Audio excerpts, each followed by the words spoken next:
Favorite winter goodies: who should not eat tangerines? Mandarins quench thirst well and are an excellent source of fiber, carbohydrates, vitamins, various trace elements. No one doubts their general utility.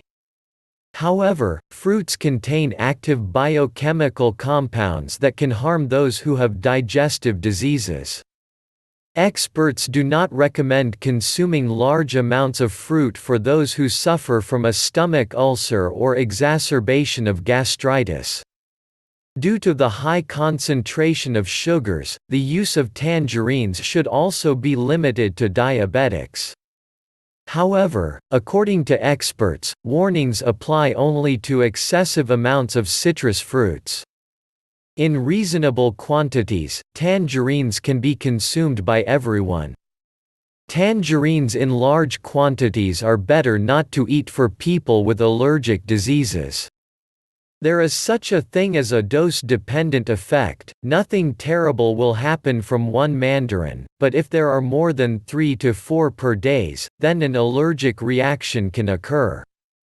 This fruit is not suitable for people with diseases of the digestive system in the acute stage. This is primarily about gastroduodenitis, peptic ulcer disease and exacerbation of gastritis with high acidity.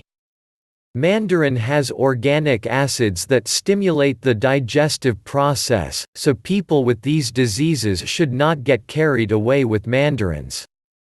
Tangerines are fairly sweet fruits that contain carbohydrates.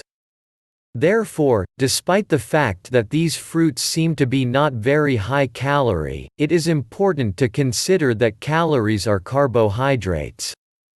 If this is an uncontrolled use, then it can affect weight gain. Mandarins can be given to small children from year and 3 months. But it is better to do this in the morning to track the reaction, if any. And with quantity you also need to be careful. 1 fruit a day will be more than enough. Thank you for your time and attention listening to me. Don't forget to hit the like button and subscribe to our channel. You can also click the bell sign to be informed about new videos. Have a great day.